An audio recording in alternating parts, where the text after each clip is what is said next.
Hi, I'm Scott Stein, and Windows 8 is almost upon us. And what do you expect? Maybe something with a lot of touch, with a lot of crazy folding origami shapes, some sort of futuristic laptop. Well, this isn't it. This is the Sony Vaio E17, and this is an old-fashioned, traditional, big-bone laptop that is 7 pounds. It is a 17-inch display. It has 1080p resolution and a lot of upgrade options. It starts at $650, which is pretty reasonable. And if you want to go up to what this has, our review configuration has a quad-core Core i7 processor, AMD graphics, 750 gigabyte hard drive, 8 gigs of RAM. It comes in at about $1,000. That's not bad for everything that it's got, including a Blu-ray drive. So it's really soup to nuts, pretty complete laptop. So what's the problem? Well, it's really not all that touch friendly.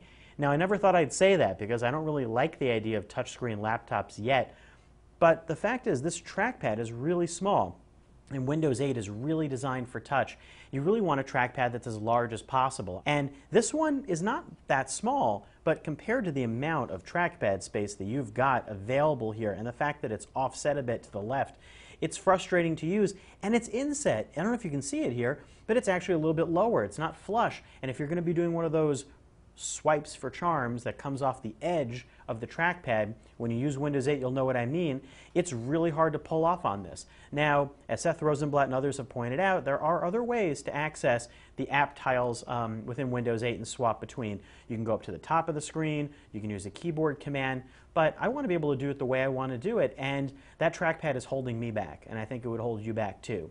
Now, it's not enough to be a deal killer on this laptop, but this really isn't anything inventive, although it is a new product within the E-series that Sony makes, which is kind of a mid-range, almost budgety line of laptops, and not unattractive, a kind of a nice, clean, white and black two-tone look, very sleek looking, but definitely not thin. This is nothing that you haven't seen before.